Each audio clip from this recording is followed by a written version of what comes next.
You're listening to the Buns.com podcast network.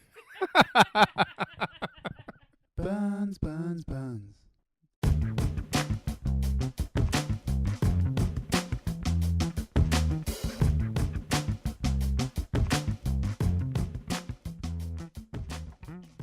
Welcome to the Pixels&Ink podcast, episode 266, brought to you by CG Magazine. I'm your host, Lisa Mior, and joining us today, we got a small house today. We've just got the Brendans. It's Brendan Fry. Hello. And Brendan Quinn. Hello. So, guys, how was your week? Good week? It's been okay week, yeah. Yeah? Pretty solid. Yeah, been dealing with a sick cycloptic cat, but other than that, it's been steady. Your cat is okay, though? Saved its eyes He's and getting everything? better. Okay. He hates the eye drops. He's a bit of a jerk. Doesn't all Because cats are jerks. Well, and it costs a lot to take him to the vet because he has to be double sedated because he's such a little monster that he even growls when he's knocked out. So, my mom's complaining because it's costing her a lot of money to fix it. Is it expensive to fix a cat? Well, the sedation is like the part that costs the most amount of money because they have to pay a certain amount for each dose, I suppose. Wow, okay. So, yeah, anyway. Oh, poor cat. Yeah. And That poor you. cat. That cat? He's getting there, though. He's getting there. He looks better. Good to hear that. So, moving on, why don't we get to some great news that came out of the Nintendo Direct announcement this week. So that was some cool stuff that's coming out. Well, yeah, Doom and Wolfenstein are coming out for the Switch. I think that's awesome.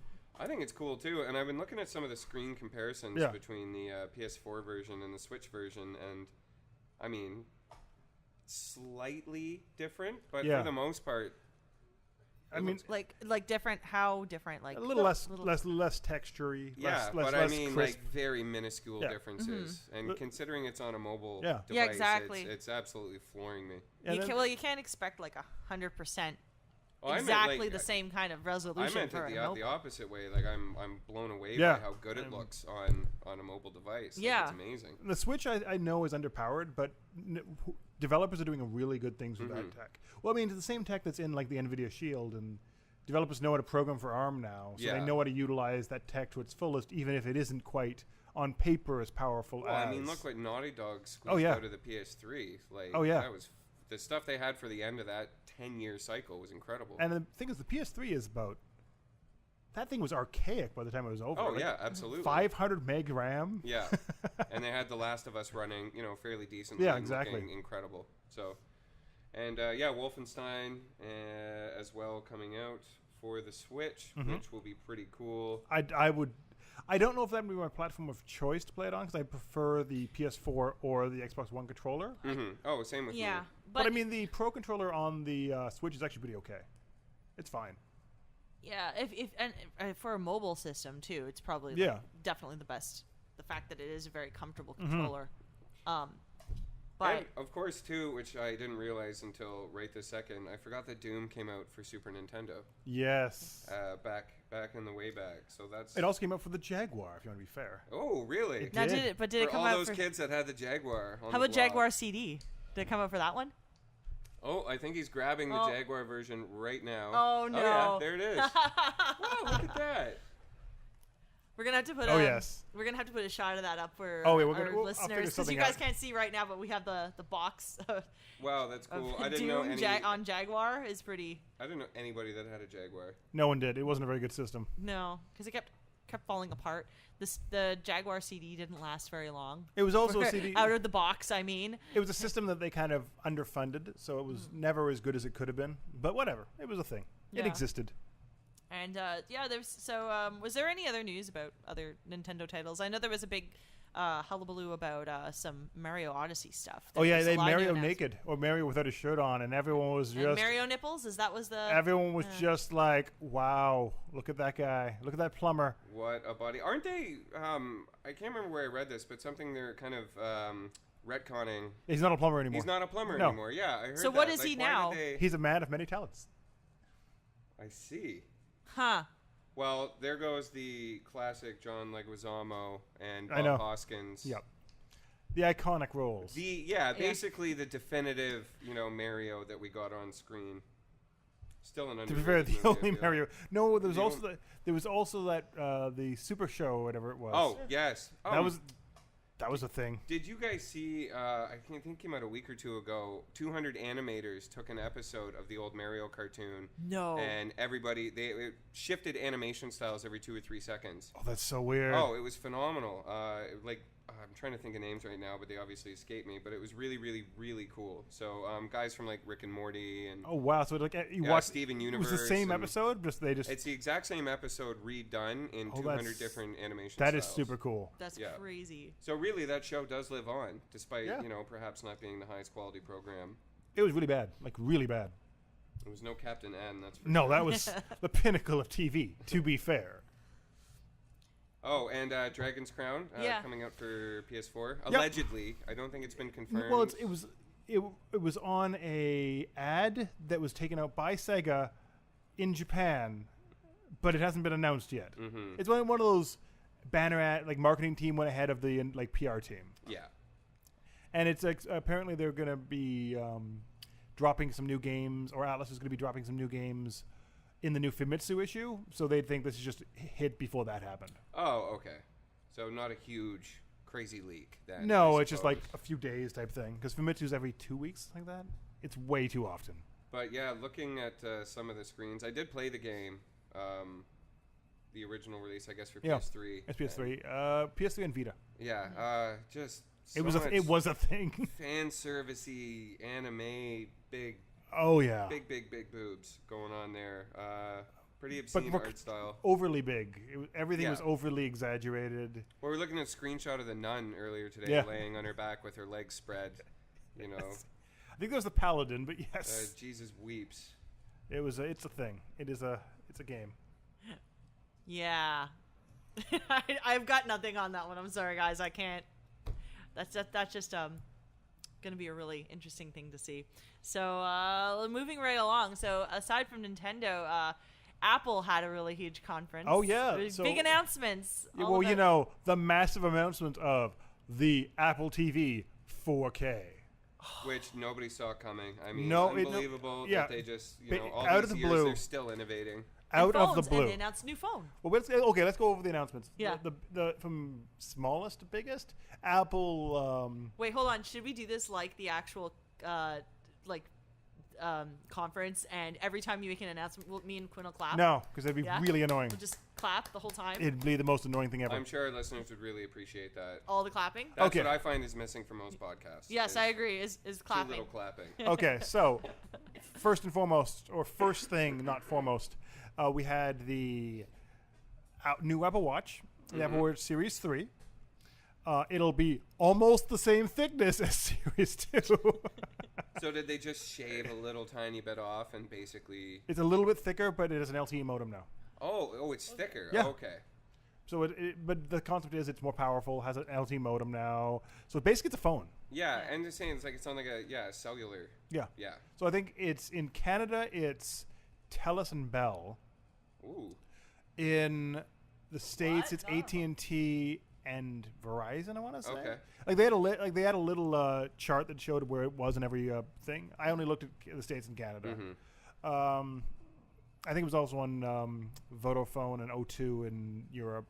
Whatever, all over the place. So beyond that, it's a more powerful processor, a little bit more like it can get more data, so it determines your sleep schedules, things like that. It gets a bit more of your heart rate. It's a little bit more advanced in all fronts.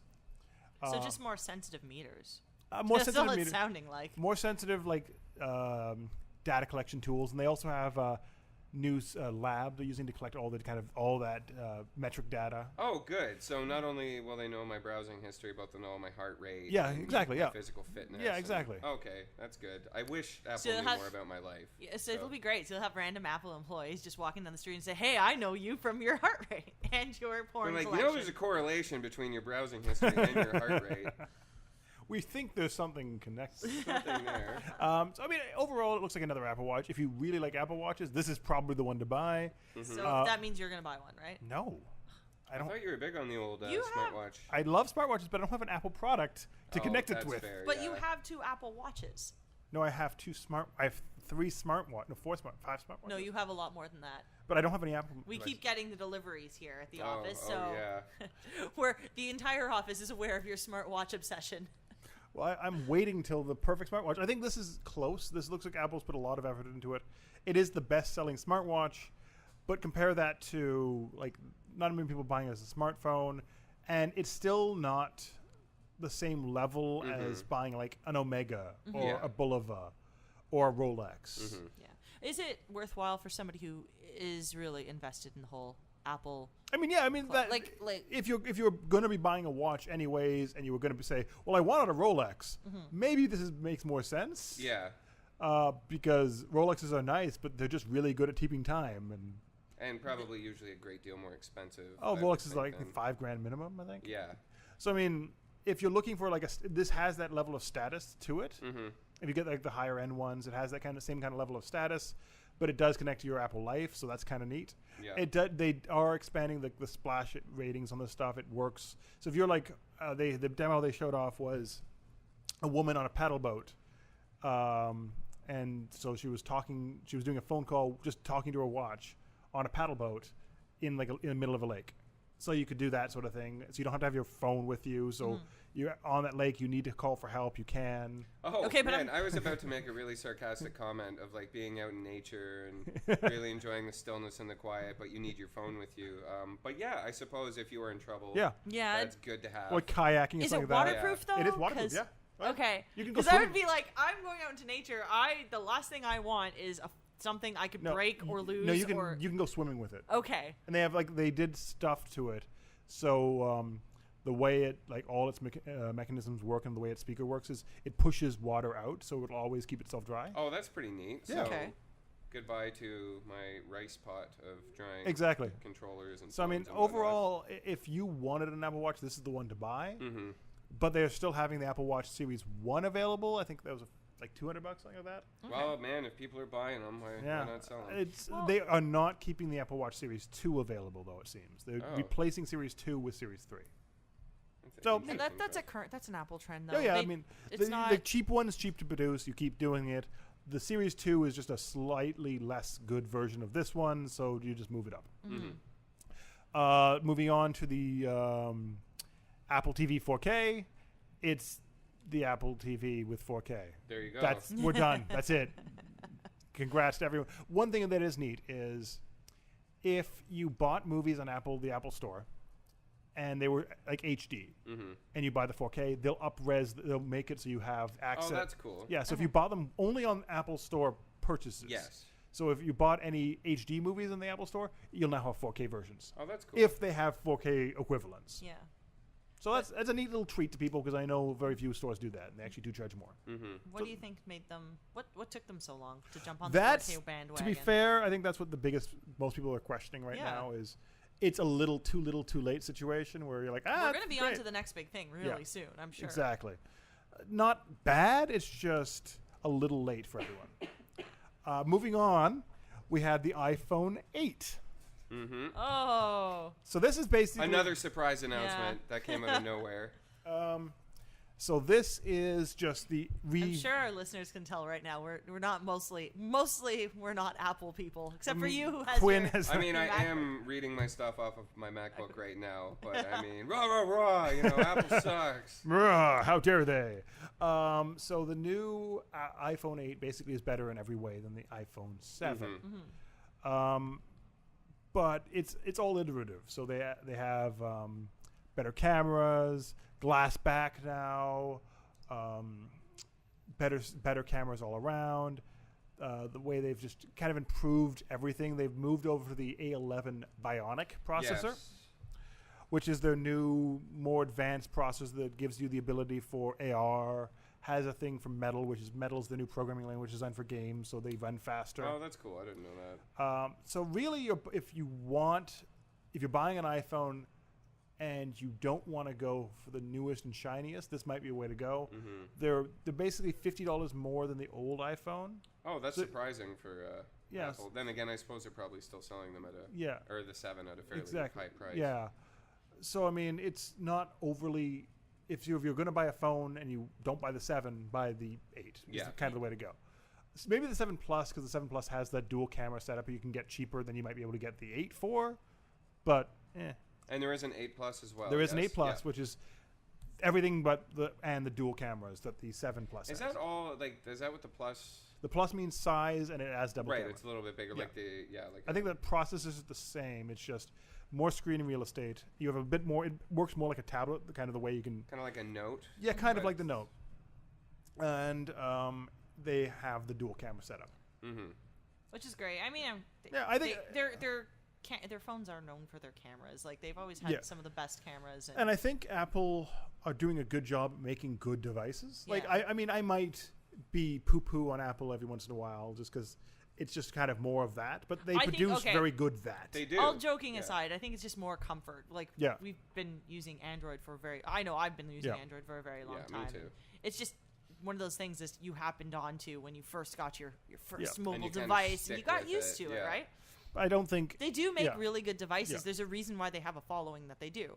Oh, absolutely. I mean, they're fun to hate on, but I love my MacBook. I can't complain as much as I'd like to. Okay, so now the big hotness is the new iPhone X or iPhone 10.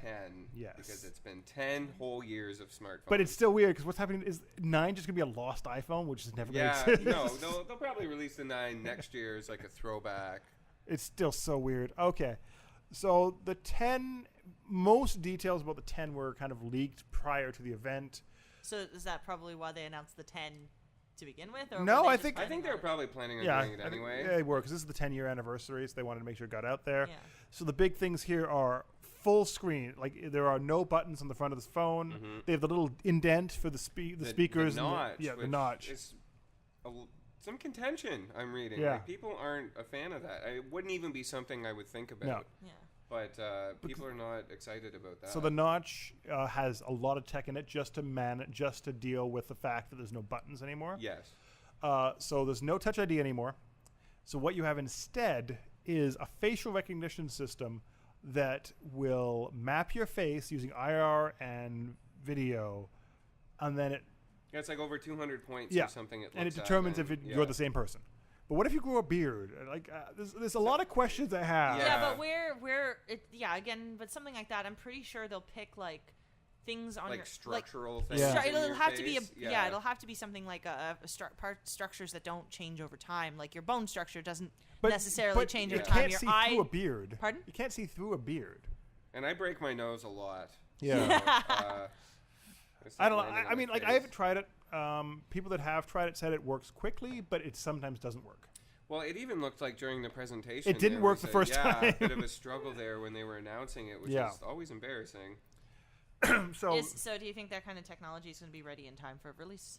You mean like 2 months? No. Oh, then no. Sorry, guys. I lived under a rock this week. I missed a lot of stuff. I'm just getting sort of gleaned information about what was going on here. Okay.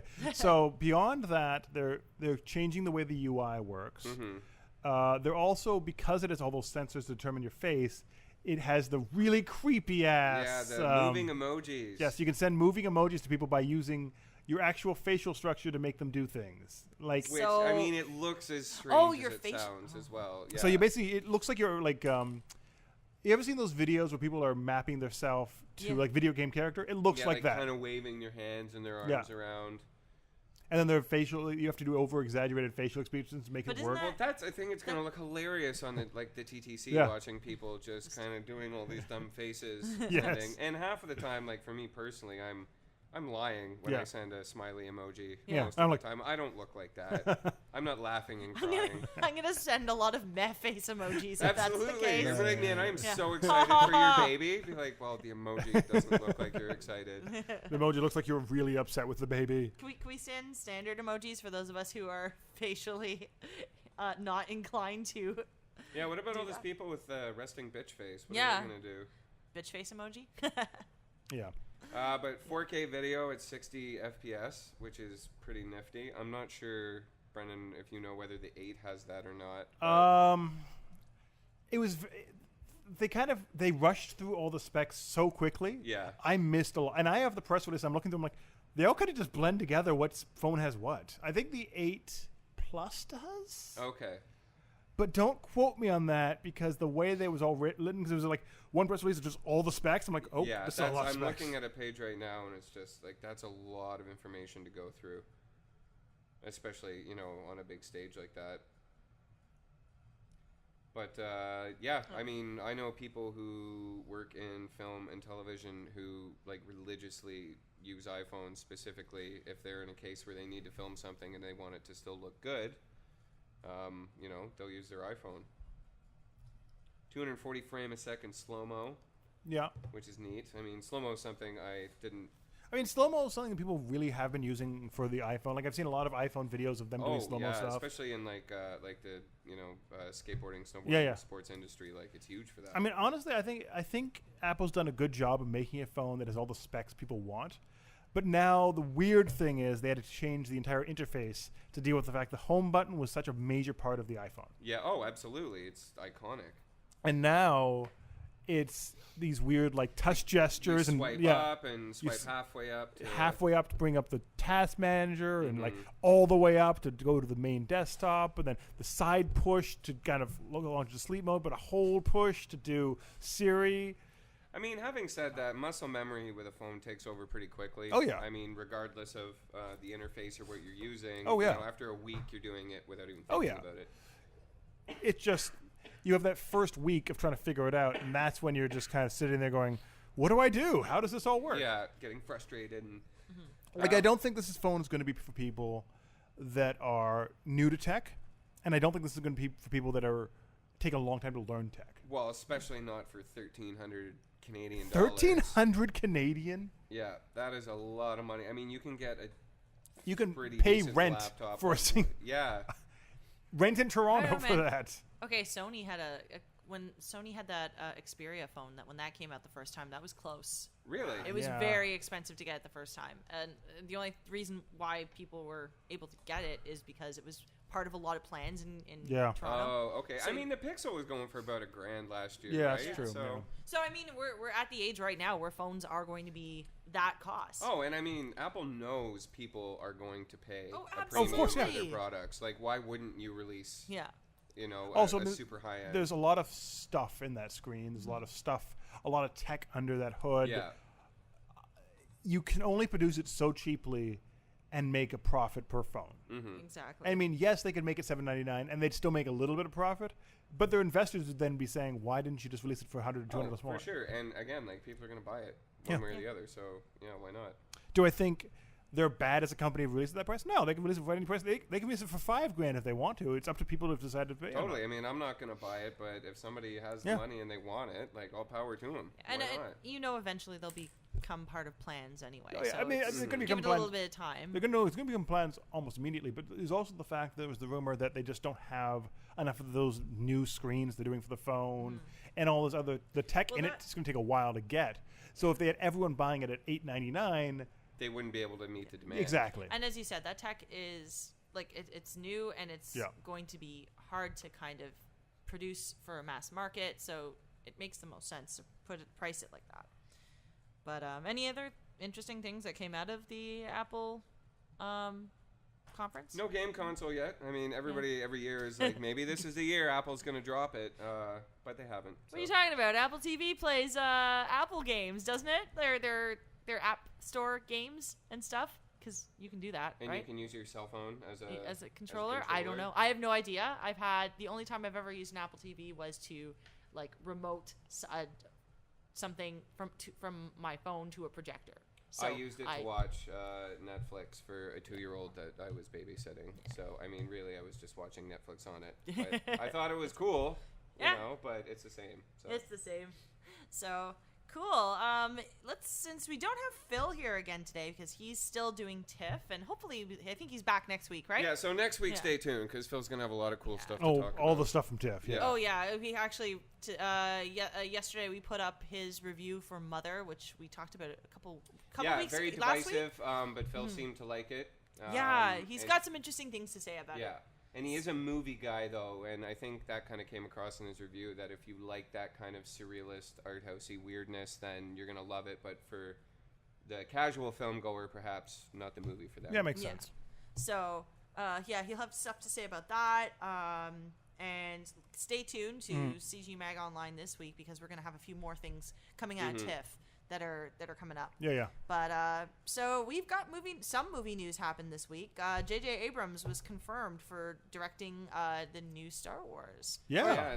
The Last Jedi, right? No. Not That one's coming out in All like 2 months. Not The Last Jedi. Yeah. Star Wars 10. Star Wars 10. Thank you very much. And people, I mean, I liked his Star Trek movies. So, Yeah. I mean, None. I don't have... But then again, Lost was probably the most betrayed I've ever felt by But a he TV didn't show. write so. that. He just directed that. Oh, Yeah. he produced it, I believe. Yeah, He directed was some of still, it. I mean, I think Lindelof and... Lindelof, yeah. Yeah, the other guy's name I can't remember off the top of my head, or were more responsible for that fiasco. But, I mean, I'm just going on what I'm reading online, and, like, people are not excited about Mr. Abrams directing. Lots of lens flare jokes. Yeah. He does love that style.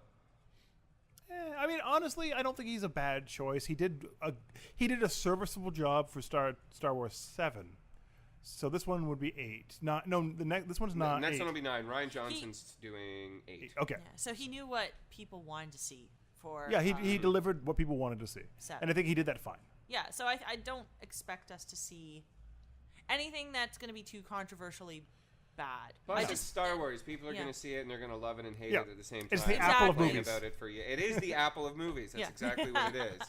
It's going to sell huge, and people are going to say they hate it, even though they went and saw it 3 times. Exactly. They're like, it was such a bad movie. Why did they make the movie? Why do you have like sticker stubs coming out of your pocket? How many times did you see it? I don't know. I know people that went and saw Star Wars Episode 1 like 3 or 4 times. Oh yeah, in I know theater, lots. I know lots of people that, and then a month after it out, like that movie was awful. Yeah, absolutely. I'm like, you saw it like every day. Hindsight's 20/20. So yeah, I guess we'll see what it's like. Yeah. However, Episode 8, Last Jedi, people are pretty amped on Ryan Johnson, Yeah. and everything that we've seen from that so far looks pretty cool. So I am kind of interested in the fact that I don't know if we talked about it last week. The guy, the director they pushed out from Episode. yeah, I think because he had a film that did not do too well. Which one? Recently, give me a second here. He did Safety Not Guaranteed, right? Yeah, Which was great. I love that movie. And It then was he a did. fun little indie And then, movie. what else but- did he do? Did he Oh, do? I had a whole list of it just recently. Was he the one that did Jurassic Park? Oh, he did Jurassic World. Yeah, Jurassic World. Yeah.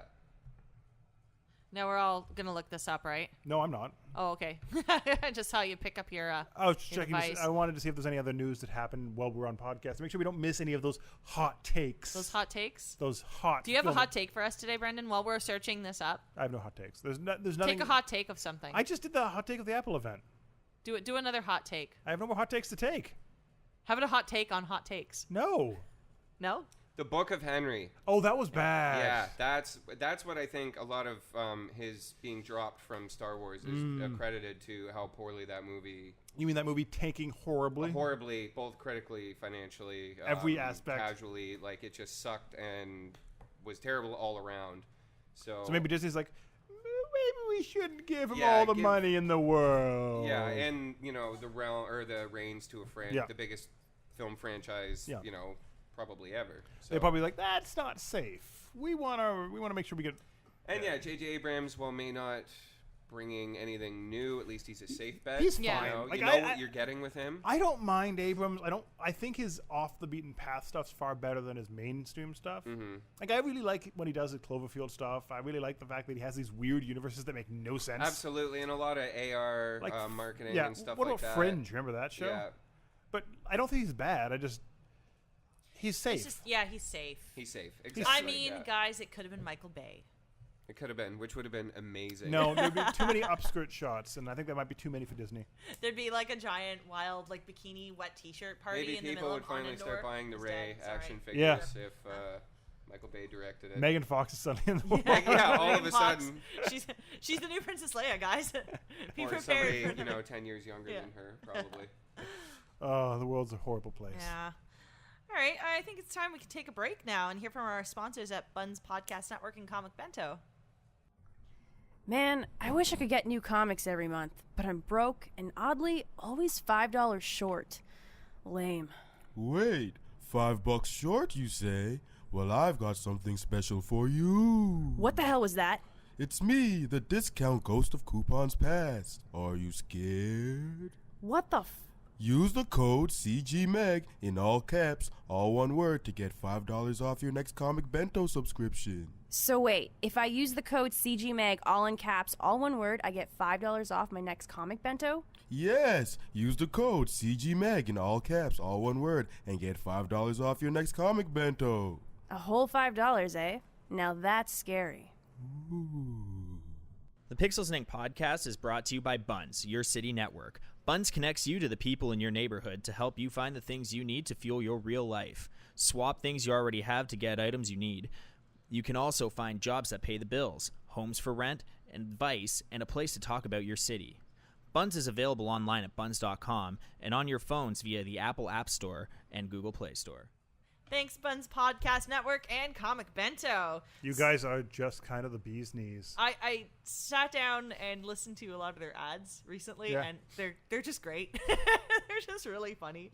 But yeah, I love them. Okay, so guys, what you been playing?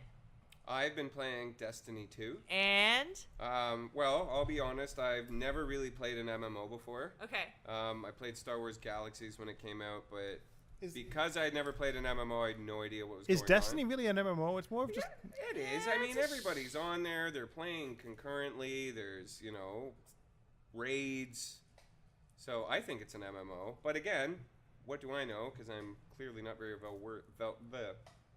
well versed in the specifics of the genre. But as a shooter, which I've played a lot of over the years, it's a blast. It feels like a Bungie game, 1,000,000%. It's super pretty, even though I'm probably playing it on the weakest version on the PS4. No, so I think the can only PS4 imagine. is one of the. I think Xbox One is the least looking one. Oh, really? Yeah. On that new 4K TV, and I'm really loving it. It's a fun game, and I'm gonna start playing online with people, which I never do. So You enjoy That's exciting. Yeah, I was watching you go through our work chat, and did you manage to unlock your subclass? I did. Honestly, So when it did happened right afterwards. Oh, okay. So it just shows up. Oh, okay. It randomly happened, and then you have to complete X amount Yeah. of events to unlock it, and then you go from there. But I've been saving all my points. Yeah. So I got to dump them all in right away, which is fun. And Neat. so what class are you playing? I'm playing the Warlock class. So that's like Okay. the magic user. Type. Yeah, exactly. I mean, I always play casters in traditional, medieval-y Yeah. RPGs. So I want somebody that can throw big, heavy area of effect spells and things like that. And the loot whore in me is loving too, the random drops. And as much as on paper I hate that because it's so easily monetized with loot crates and microtransactions. Are there and many? stuff, but, Are there many microtransactions in the game? from what I understand, they're mostly cosmetic. Oh, that's not bad. Which is fine with me. Yeah. As long as it's not pay to win type stuff. Yeah. Which really grinds my gears. But it is fun. Even if it's all of a sudden this gun does 2 more damage. Yes, you get that little endorphin rush like Diablo. Yeah, that's why I played Diablo. Exactly. This gun has this is a slightly different stats, and Yeah, it's literally slightly different. Playing the exact one same point, riff. and then you got to put it on right away. Yeah, 50 times in a row with the exact same start and end. Yeah. And you're like, yes, I finally have a sword that does slightly more damage than before. Slightly. Time to play a harder rift. So the gameplay is basically the exact same.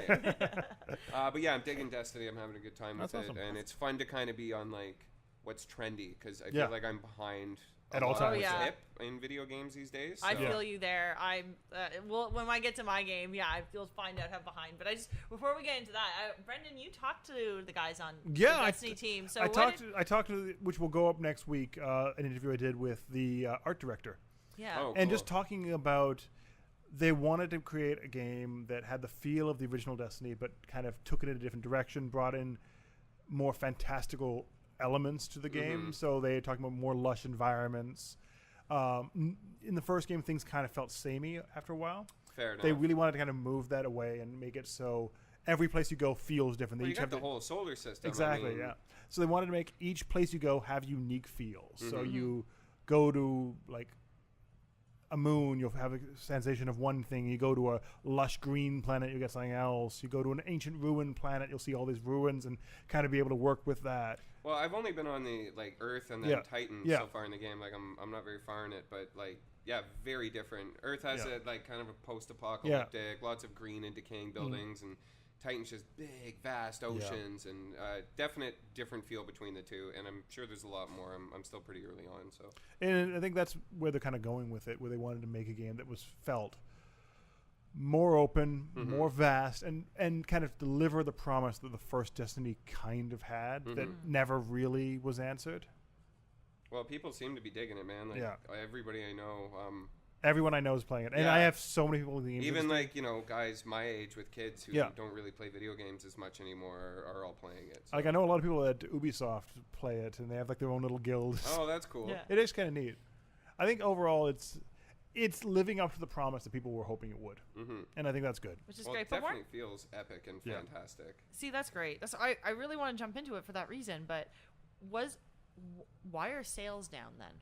They're not really down. But they're not the same, not what they were expecting. It's because they when the first Destiny hit, they thought it would be the biggest game since Halo. Like ever. Yeah. Yeah. So when people wanted this game because they thought it was the next Halo, so everyone bought it because it was on multiple platforms. But then they're like, oh, it's not Halo. I don't really know what this is. And they lost people. So they basically, everyone that they kept from the first game has brought over. It's just the fact that a few people that were, oh, this isn't what I want, they didn't want the second one. So do you think after this one, by the time they have more DLC for it, that they'll increase their audience? Well, will it bring back those people that picked up for the first time thinking it was Halo, then putting it away? Will they come back to it based on like the kind of popularity that it's generating? I think if the marketing stays up, they have that kind of fun marketing campaigns they have going on that are just kind of ridiculous. They're great. And I think they keep the kind of the community excited. I think they're going to draw people back in. People that were like, oh, I don't want more Destiny. Then they hear all their friends back into Destiny. Well, they drew me in, and I didn't even play the first one. So. And I think they've made it so it's they've kind of clean slated it. So even if you didn't play the first one, you can jump in here and say, oh yeah, I know what's going on. Yeah. There was this weird guy came to the planet, gave us powers, now he took it away. Okay, I'm good. I definitely don't feel like I needed to have played the first game to enjoy this one. Which is great because I think I'd rather just jump into this one. It just seems like more people I know are playing it for one. Yeah, and I really, if I'm going to play a game, I want to play with people I know. It's FOMO. It's video game FOMO. Yeah, seriously. So I think overall, it is living up to the hype everyone wanted it to. Yeah. Cool. That's really great. What have you been playing, Lise? I have gone back into the library, finally getting a chance to sit down, and I picked up XCOM 2. Game I am a huge... It's great. I loved XCOM, like the original game from back in the day, which I played, later on in life, and then XCOM, the Enemy Within or whatever, the re-release, which I loved, and I've loved XCOM too. It's tactical and punishing, and are you enjoying it? I love it. I'm having such a good time. I honestly started playing the game because of a friend of mine who was playing it and decided to create I didn't realize there was a character customization thing. Yes. That's basically what sold me. All right, so he started creating characters of all of our friend group and posting, and he made this amazing badass picture of me, which I'm gonna have to post. You're gonna see this. It's amazing. Okay. But so I got the narcissist in me decided I need to play this game so I can play this character. That was your sole reason going. That was really it. It's because I'm extremely vain. Tactical combat. Yeah. No, but anyway, I picked it up and I like tactical games to begin with. So it was very different than what I'm used to. I'm the JRPG person, so I'm used to JRPG tactics, like Final Fantasy tactics, and Ogre Battle, Disgaea and a bunch of other stuff like that. Isn't Disgaea? It's a tactical. I guess it's a tactical. Oh, trust me, I know that one. I spent a lot of time on that one. But anyway, so yeah, the thing that kind of took me, I like the gameplay. I love that it was really diverse and not terribly diverse in the sense that there's a million different classes you had to pick from right at the beginning. I could learn 4 basic classes and then get more as I discover more things. But it threw me how committed you had to be to whatever move you make and how blind you were for some of these moves. So when so you could do up to 2 at the beginning. You can do up to 2 moves within your grid, right? So you make your one move and you can see around you and you can actually plot to see where your moves would stop and all that. That was fine. I could see where I could move, but I couldn't see where abilities stopped. And that bothered me because obviously from the JRPG standpoint, you can see everything that you can do and get that kind of thing. I know my range of attack, but I had this sniper and I really wanted to utilize them in the best possible way. And I moved them and then all of a sudden I couldn't find how to do like if I became too close to snipe Yes. or out of view to snipe, and I was just like, but how do I figure this out? Like, am I missing something? Trial and error, man. That's why and the load times, they got fixed. But Yeah. when that game first find launched, that yes. problem. the load times were horrendous, and that's a game where I would reload as soon as I screwed one move Yeah. up. Oh, yeah. I'm like, I'm starting the mission over. Yeah. And yeah, God, those load times were brutal. So So you're slow. lucky that you jumped in late. 'Cause Yeah, I mean, they're still slow. They're not great, Mhm. but it was not like I wasn't waiting for like a year to load up my new Yeah. games. And I'm the kind of person who I don't want any of my characters to die. I'm very Yeah. committed to protecting Oh, my entire especially in a party. game like that, when you if you don't kind of diversify your squad and kind of keep training new rookies, well, that's you have 4 people who are level whatever, they die, Yeah. and then all of a sudden you're playing the hardest missions Yeah. with brand new characters, and you just get absolutely like your ass kicked. yeah, and I'm having a hard time figuring out because of the time that you have to do things. Like Oh, like the days? the days Yeah, and yeah, stuff. yeah. So grinding has been something I've had to kind of readjust my way of thinking to. But I'm enjoying it a lot. Yeah, there's It's- nothing quite like it. I mean, there are a lot of similar games, but it definitely does its own thing Yeah, in a lot of respects. It's very unique, and I'm really glad I picked it up, and I can't wait to... I'm really just kind of doing this so I can go through to the expansion. 'Cause Yes. I've heard there's some amazing things happening there. And so hopefully in a... I don't know, how many hours does it take me to beat it? I know 1 year, you, Brendan That was- Fry, you played XCOM for Extra Life for 24 hours. Yep. And you beat 2 campaigns, you said, right? Yeah, I beat it twice. You beat it. You beat the game. Well, rather, twice. I got to the end once, and what happened Quinn mentioned, where you had like only rookies, because I flagrantly didn't care what happened to my people. So I was just going through the missions like, oh, they all died? Whatever, just get it, new ones. roll new ones. Yeah. But that happened just the mission before the last mission. Oh, where you're committed through the Yeah. whole, like So I'm you're like- stuck with what you got. And I'm like, oh, goody, I have like 6 rookies to do this entire mission with. And I think I had 1 veteran, but they were wounded. oh, yeah. I'm like, well, this sucks. This is great. Yeah, I don't like that. The wounded people get Yeah. taken out. And then Oh! they're there, and it's like 8 days, and you're like, okay, roll a day. Oh, looks like the aliens intercepted your craft, and you have to fight them. You're like, no, No, they're not. They're still... all my good guys are hurt. I can't do this. Better reload, a month previous Yes. and start over again. So that's what happened with me. So I did the entire mission. I did the entire game, got to the last mission, and I physically couldn't do it. Like, Sometimes, it's just impossible. If you don't play the beginning of the game right, the end game becomes like impossibly difficult. Although I got to the end of the game, and something borked when I first got to that last section where they're like in this command center, and they're like typing away, and they're like, we found the alien, blah, blah, blah. But they were all, there's a scene with this like reactor or something like that.